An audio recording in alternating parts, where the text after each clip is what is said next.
A really common scenario, particularly for companies that have gone down the ERP route, usually to manage multiple warehouses or to handle the distribution of their inventory out to the retail store. They then get to a stage where you want to explore strategic retail partners to take your brand into other countries, or opening up more generic wholesale partners, people who are in retail stores or sell product online, again, targeting different regions rather than cannibalizing your own sales in your home country. And then the third is actually what I would consider more like trade or B2B, where you're selling off your existing warehouse inventory. So again, just to expand that point a little bit, when I talk about wholesale, I'm thinking about buying inventory specifically for a wholesale customer to then either ship it directly to their warehouse or retail store, or ship it into your warehouse and then fulfill it out to them. Versus when I think of trade, which is where people are just buying from your available inventory. You're not holding a specific stock holding for that sales channel. It's just clearing down the overstock effectively that's in your warehouse, or you may have factored it into your forecast. Some of the complexities that people come across when they're thinking about wholesale and trade channels is, first of all, how do you introduce it to a tech stack like this with so many different moving parts? Where are you going to manage the pricing? So if you've got Shopify as your e-commerce platform, you're probably managing pricing promotions within Shopify. You may be doing them in NetSuite and pushing them up through your integration platform. Likewise with wholesale trade, where are you going to do that? I think it's going to depend on the wholesale platform and the trade platform that you move forward with. Another big consideration is how much you factor wholesale in particular into your costing and buying process. If you are buying specific inventory for a wholesale customer, you're probably selling it to them on certain wholesaler terms. And we need to make sure when we're looking at our margins that we're considering the impact of selling it to them at one price that they then resell at. So what I've built out here is a kind of couple of examples of where things could go using like fairly obvious tools and tech. The first is that we want to go wholesale, so we go and implement a wholesale platform. So that is platforms like Jaw and New Order. If you're in fashion, there's a couple of others that are serving niche areas that you may be looking at for your particular product type. One of the big considerations down the wholesale route is where do you do your price changes? I'm just going to cover that first. And where do you put your wholesale platform into is tightly linked to that decision. So in this example, I've put my wholesale channel with New Order into Shopify, and I've also put it into NetSuite directly through my integration platform. The advantage of having the wholesale platform go directly into Shopify is that if I want to manage my B2B pricing through Shopify, it can sync the data up to wholesale. Also, if I do any specific enrichment processes inside of Shopify through some of these import-export functions, that information, that richer information is already going to be available on my wholesale platform. Most brands don't put rich images and media into their ERP. It's not really the most visual place, so most people don't bother. And therefore, if you attach your wholesale platform to your ERP, you're not going to have all of that information to then synchronize out. And then going forward, you really want to be uploading all your creative assets into your ERP. So what a lot of companies end up doing is just having the minimum data integration between either their ERP or through Shopify into their wholesale platform, and then looking at how they manage some of the other data in different ways. Your pricing for your wholesale is definitely an area that is at risk of being falling into a kind of dark stack extended situation. So once you start doing pricing for wholesale as well as doing pricing for e-commerce, you're going to need somewhere to put that pricing information, and you're going to need a way to get it out into your wholesale channel. It's all well and good saying the wholesale pricing should just be in NetSuite in this example, but wholesale pricing with all different wholesale customers changes a lot.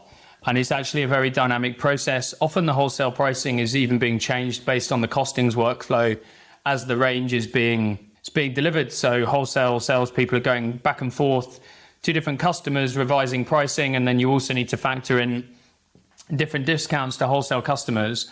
And all of that can result in lots of, and I've seen this firsthand, lots of Excel import export in and out of new order or draw, trying to keep those systems up to date with pricing information. And salespeople are not there to do admin. We want salespeople to be selling. So as much as possible, we need to streamline the workflow around pricing and product data. So they're just some of the common problems.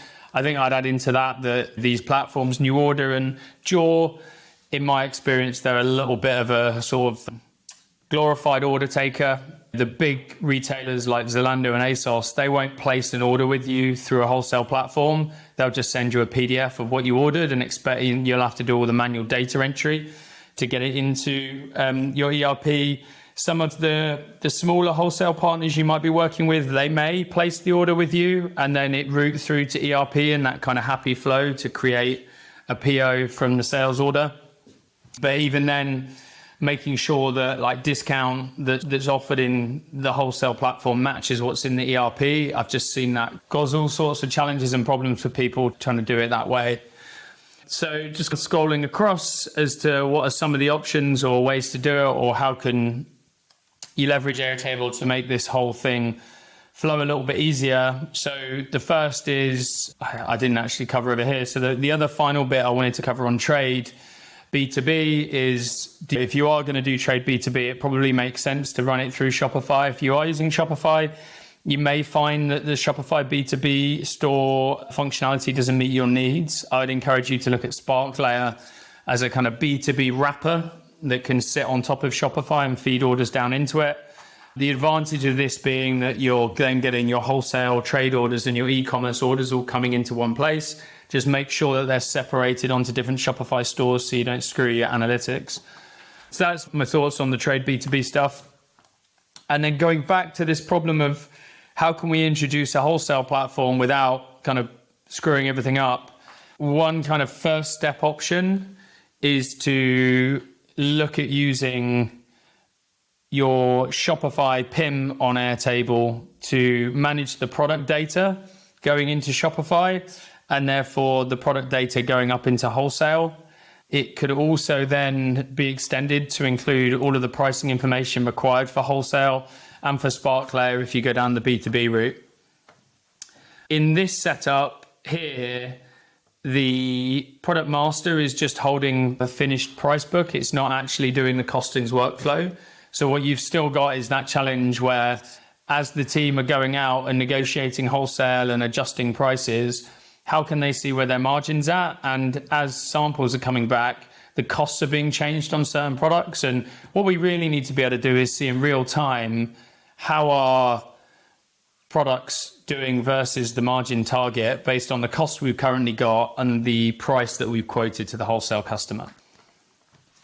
And then what I've moved to now is an example of the tech stack with Airtable running the entire costings and buying process, and also eliminating any of the Excel files, Google Sheets that are being used around costings and pricing, and to handle the complexity of having those additional sales channels. So just as the product is created in the PLM, so it could be Backbone or Centric or any PLM really that is responsible for creating the styles, and the products then go into Product Master, and then from within there you can do your supply negotiation. And if you've added a wholesale channel, you'll have your wholesale customers that you can add to particular products or ranges. And then baked into the system, you have all of your different wholesale customer terms. And then what it can do is, as you input your costs back as they come back on samples, and you're managing your RRPs for the wholesale channel and direct, it can tell you where your margins are at. So you can be going back and forth with your wholesale customers negotiating, know exactly where you are on margin and where you need to end up on price. And then as you're building the total order book for that particular product, obviously you're increasing your order quantity and you're able to negotiate a better rate with your supplier. And then once costings and price management is complete, obviously the buy can then be done. And instead of the buy then being another separate process that's being built out in an Excel file, the buy can be auto-generated through Airtable. We can manage different size curves, ratios, and you can build the buy, pivoting on whatever data you need. It could be by product type or supplier or season, whatever really. And then once we've generated the buy, what we've done for our clients today is generate the purchase orders in the perfect format that they're needed to for a NetSuite or a Brightpearl ERP. And we can either export those purchase orders in a CSV so they can be uploaded, or they can be integrated directly using API, assuming you've got an ERP with an API, and someone watching this may not have an API on the ERP, which would be extra painful, but even more reason for having a system of record for purchase orders outside of that ERP system. And then in this example, the wholesale platform is connected to Shopify. If you decided not to go that way, it could be that, let's say, we don't want the wholesale orders to go in through a wholesale platform because too expensive, too long to set up, whatever. Another option is to actually have a way to input wholesale orders through Airtable. So once you get your wholesale orders from your customers, you'd actually import them or input them in as part of the buying process. I thought I'd be able to get the arrow right first time. So the wholesale orders are going into the buy now, so that as you're buying, you're factoring the wholesale orders in. You can also then check when the sales order comes into Airtable, you can check that the cost price that's been input by the person doing the admin, you can just compare that to the cost price that was given to the wholesale customer to make sure that they're ordering at the correct price. And then once that's complete, you flow back through the purchase order process, as I went through before. So yeah, big advantages around managing wholesale pricing in a more dynamic way. We're avoiding the need to introduce a wholesale platform into this tech stack. And yeah, often I find they are slightly glorified order takers. And yeah, we've got one system of record really for that costings and buying workflow that in 90% of businesses is being done on Excel workbooks or in Google Sheets. So we've then got an audit trail on things like supply negotiations, and we can start to make sure that things like the intake forecast or the landed item cost that we forecast against, we're using standard formulas across everything. And with that means we can bring in more people into those merchandising roles, and we're not so dependent on one person that knows how that Google Sheet or Excel files works in order for that process to function.